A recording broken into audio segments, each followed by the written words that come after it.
বর্ষিয়ান মানস ভট্টাচার্য, গোপাল সরকার, স্বপন রায় চৌধুরী সহ বিজেপি টিমকে, এনএসডিকে, যুব মোর্চা, মহিলা মোর্চা সহ মোর্চার সবাইকে ধন্যবাদ, কৃতজ্ঞতা জানাবো।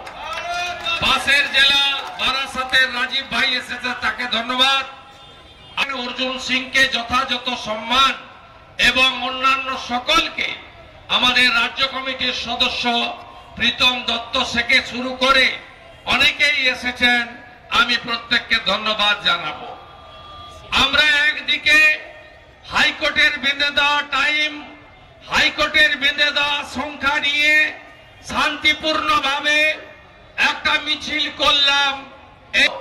একটি সাংবিধানিক প্রতিষ্ঠান, একটি অটোনমাস সাংবিধানিক বডি, ভারতবর্ষের যেদিন সংবিধান তৈরি হয়, সংবিধান প্রণেতা বাবা সাহেব আম্বেদকরের নেতৃত্বে সংবিধান কমিটি সংবিধানের 324 থেকে 329 ভারতের নির্বাচন কমিশনকে সম্পূর্ণ দায়িত্ব দিয়ে গেছে। বড় গণতান্ত্রিক দেশ ভারতবর্ষে প্রত্যেক 5 বছর অন্তর প্রদেশে এবং দেশে নির্বাচিত সরকারের হাতে দায়িত্ব তুলে দেওয়া। সংবিধানের প্রথম ভাষাতে লেখা আছে for the people, by the people, of the people. কোথাও লেখা নেই for the party, by the party, of the party. 5 kilometer আমাদের বাংলাদেশের বর্ডারে বেড়া দেওয়ার জন্য এই অনুপ্রবেশকারীদের পিসিমা, খালামা মমতা ব্যানার্জি ভারত সরকারকে জমি দেয়নি। আপনারা যদি ইতিহাসটা পর্যালোচনা করেন, কথায় কথায় টিভিতে, বক্তৃতাতে এই তৃণমূল প্রাইভেট লিমিটেড কোম্পানির বিভিন্ন স্তরের কর্মচারীরা, কারণ এটা কোনো রাজনৈতিক দল নয়, এটি একটি পরিবারবাদী প্রাইভেট লিমিটেড কোম্পানি। মুসলিম লীগ টুর মতো সরকার চালায়, মোহাম্মদ আলী জিন্না, মোহাম্মদ সুরাবলীদের সরকার। এরা আজকে বলে যে বর্ডার দিয়ে যদি অনুপ্রবেশকারী ঢোকে, দায়িত্বটা ভারত সরকারের। আপনি আগে জমিটা দিয়ে দেন। মোট 4000 কিলোমিটারে বাংলাদেশ ভারত বর্ডার আছে। কোন কোন রাজ্য আছে? মিজোরাম আছে, মেঘালয় আছে, ত্রিপুরা আছে, আসাম আছে, পশ্চিমবঙ্গ আছে। বেড়া দেওয়া সম্ভব, অথচ জমি দেয়নি এই রাজ্যের সরকার। 540 কিলোমিটার। 2016 সাল থেকে আগে রাজনাথ সিং জি, পরে অমিত শাহ জি, ভারত সরকার এই সরকারকে অ্যাডভান্স টাকা দিয়েছেন, বাজার মূল্যে জমি কিনে দাও, আমাদের জমি দাও, আমরা বেড়াটা লাগিয়ে দিই, নইলে পশ্চিমবঙ্গ তো যাচ্ছেই, এর সঙ্গে সঙ্গে ভারতবর্ষ সুরক্ষা প্রশ্ন চিহ্নের সামনে চলে যাচ্ছে। এরা কি করছে? এরা ল্যান্ড জেহাদ করছে, এরা লাভ জেহাদ করছে। কন্যাদেরকে, বোনেদেরকে তুলে নিয়ে গিয়ে পটিয়ে পাটিয়ে তাদের অভাবের সুযোগ নিয়ে তাদের বিবাহ করে জমি দখল করছে। 2 বছর পরে মেরে তাড়িয়ে দিচ্ছে, আবার একটা বিয়ে করছে, আবার 2 বছর পরে তাকে তাড়িয়ে দিচ্ছে। হচ্ছে লাভ জিহাদের ফল। ল্যান্ড জিহাদ বললাম, ধর্ম জিহাদ। আপনারা জানেন বাঙালি সংস্কৃতি হিন্দু। আপনারা বলুন, পশ্চিম বাংলায় স্বাধীনতার আগে, স্বাধীনতার পরে যেমন 6000 গ্রাম আছে যেখানে শাক বাজত, তুলসী মঞ্চ ছিল, প্রদীপ দেওয়া হতো, কাসরের ঘন্টা পাওয়া যেত, যেখানে গীতা পাঠ, হনুমান চালিসা হতো, মহাদেবের মাথায় জল ঢালত, এমন 6000 গ্রাম পশ্চিম বাংলায় এই 15 বছরে হিন্দু শূন্য হয়ে গেছে। শাক বাজে না, ঘন্টার আওয়াজ পাওয়া যায় না, মন্দিরের অস্তিত্ব নেই। আজকে উত্তর 24 পরগনা থেকে কোচবিহার বর্ডার এলাকার যে কোনো গ্রামে যান, কি ভয়াবহ অবস্থা তাকিয়ে দেখবেন আপনারা। অবৈধ অনুপ্রবেশকারীর হাতে, আর লাস্ট যেটার জন্য তৃণমূল রাস্তায়, তৃণমূলের সঙ্গে বাংলাদেশি মুসলিম রোহিঙ্গা জামাতিরা রাস্তায়, সেটা হলো ভোট জেহাদ। এরা এক একটা বুথকে দুর্গ বানিয়েছে। শয়ে শয়ে হাজার হাজার অবৈধ ভোটার সবাই ভোট দেয়। আপনার বুথে 65% 70% ভোট পড়ে লুঙ্গি পরে ভোট দেয়। মহিলারা সকালবেলা সালোয়ার কামিজ পরে ভোট দেয়, দুপুর বেলা শাড়ি পরে ভোট দেয়, আর বিকেল বেলা ক্যামেরা বন্ধ করে বোরখা পরে মুখ ঢেকে ভোট দেয়। এটাই পশ্চিমবঙ্গের আসল চিত্র। তাই ভারতবর্ষের ইলেকশন কমিশন তারা সঠিকভাবে ধরেছে। আপনার বাড়ির আশেপাশে যদি চন্দ্রবড়া পাওয়া যায়, কেউটে সাপ দেখা যায়, গোখরো দেখা যায়, চিতি দেখা যায়, তা আপনারা কি করেন?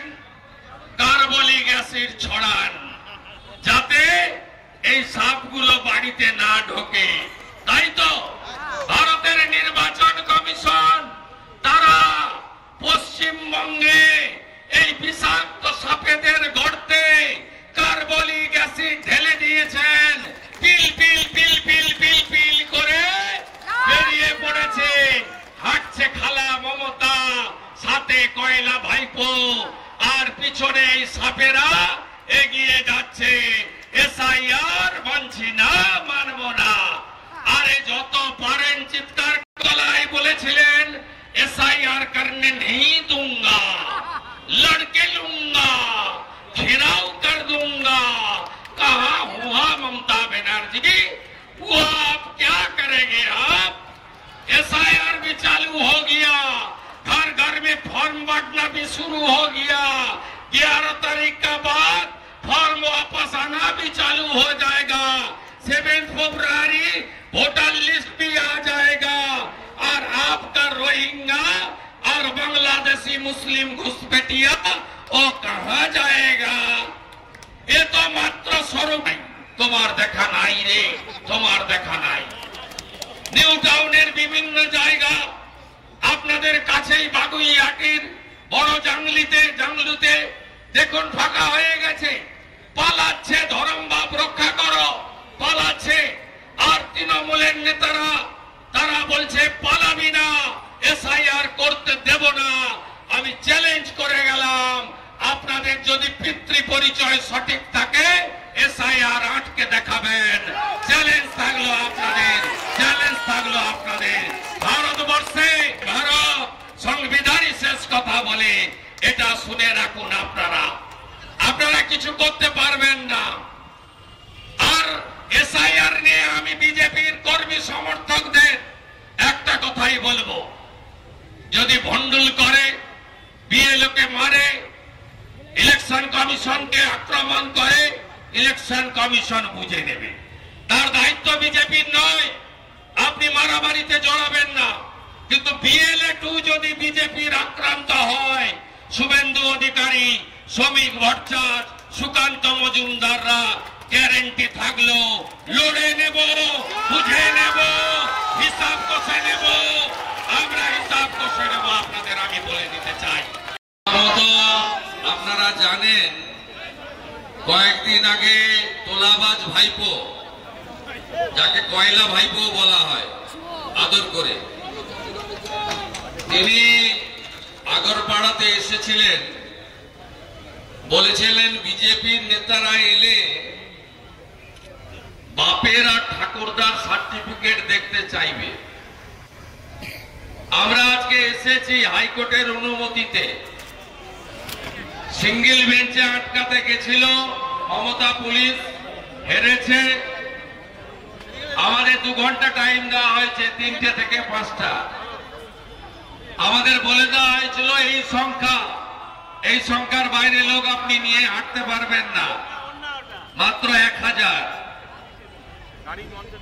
আজকে ডিভিশন বেঞ্চে গেছিল আমাদের এই কর্মসূচি আটকানোর জন্য। আমি যতক্ষণ বক্তৃতা করছি ততক্ষণ ডিভিশন বেঞ্চ এখনো অবধি কোনো অর্ডার দেননি, সিঙ্গেল বেঞ্চের রায়কে বাতিল করেননি। আমি শুধু জানতে চাইছি তোলাবাজ ভাইপোর যারা লোকাল তোলাবাজ, Nantu and company, Nantu and Ghantu,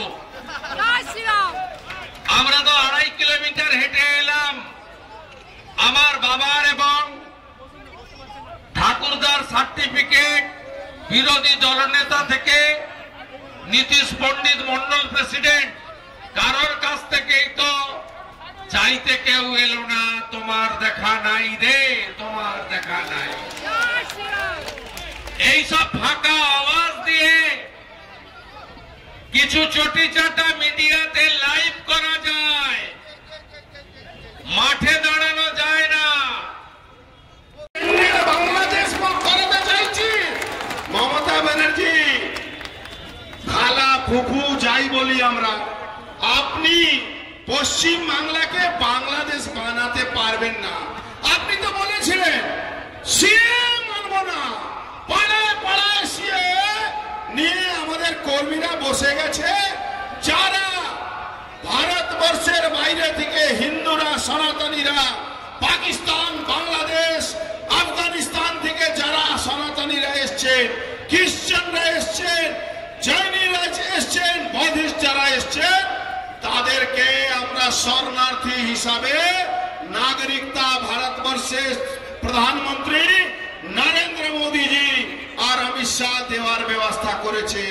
কিন্তু ভাই রোহিঙ্গা, ভাই পাকিস্তানি, ভাই বাংলাদেশি মুসলমান, তোমাদেরকে তোমার খালা আর ফুফু আর বাঁচাতে পারবে না। এই রোজই বলছে এসআইআর করতে দেব না, এসআইআর করতে দেব না। আরে তোমার বাবার ক্ষমতা থাকলে এসআইআর আটকে দেখাও। ভারতীয় জনতা পার্টির ব্যাপার নয় এটা, এটা দেশের সংবিধানের ব্যাপার, আর সংবিধানের আগে কেউ নেই। আমাকে একজন বলছিলেন উনি সংবিধান নিয়ে হাঁটছেন কলকাতা। আগে রাহুল গান্ধী সংবিধান নিয়ে হাঁটতে হাঁটতে আজকে এমন অবস্থা হয়ে গেছে কি দূরবীন দিয়ে দেখতে হচ্ছে। বলে দিচ্ছি কোন ক্ষমতা নেই তোমরা আটকাতে পারবে। আমি বারবার বলছি এই শিল্পাঞ্চলে তৃণমূলের শেষ সময় এসে গেছে। এই শিল্পাঞ্চলে এই চোর নান্টু হোক বা যারা লাশ পুড়াবার জন্য যাকে চেয়ারম্যান করা হয়েছিল, আমাদের অভয়া দিদিকে, আমাদের অভয়া বোনকে, সবাইকে সামনে রেখে শপথ খাচ্ছি। এখন মমতা ব্যানার্জি ওই হসপিটালে মর্গে ডেড বডি খুঁজে বেড়াচ্ছে। যার 3টে আঙুল নেই সে নাকি সুসাইড নোট লিখছে, লজ্জা হয় না? যার আঙুল নেই তার সে সুসাইড নোট লিখছে। যে মহিলা বাড়িতে শান্তির জন্য নিজেকে সুসাইড করছে, মমতা ব্যানার্জি এসআইআর জন্য হচ্ছে। দর্শকের সামনে রেখে দশকের পর দশক বিচারধারার লড়াই করেছে, তপন সিকদারের নেতৃত্বে লড়াই করেছে, বিষ্ণুকান্ত শাস্ত্রীর নেতৃত্বে লড়াই করেছে, অসীম ঘোষের নেতৃত্বে লড়াই করেছে, তথাগত রায়ের নেতৃত্বে লড়াই করেছে। এদেরকে ধমকে কোনো লাভ হবে না। আর আমি, আপনি তো সব থেকে বেশি আপনি ভয় পেয়েছেন, আপনার ভয় লাগছে না? আপনি সুসাইড নোট লিখুন, নিশ্চিত থাকুন এসআইআর হবে। পানিহাটি জিতবো আমরা, আশেপাশে জিতবো আমরা, এই জেলাতে 28টা আসন জিতবো আমরা। এই কথা বলে মমতা ব্যানার্জি আপনাকে তো ওখানে কোথাও দেখা যাচ্ছে না। আপনি নাকি ফায়ার ব্র্যান্ড। তাহলে ইন্ডি যারা আছে কংগ্রেসীরা, আরজেডি, বাড়ি থেকে মাংস খেয়ে এসেছিলেন তো লালু যাদব, ওই ওরাও তো আপনাকে ডাকছে না কেন? ওরা জানে আপনি গেলে ওদেরও ভোট ব্যাংক শেষ হয়ে যাবে। বাংলা এসআইআর হচ্ছে করবেন, সেখানে তৃণমূলের দালাল পুলিশ, তাদের সব থেকে অসুবিধা হয়ে যায়। আর কিছু ছোট থেকে কিছু বাড়ির লোক সম্মান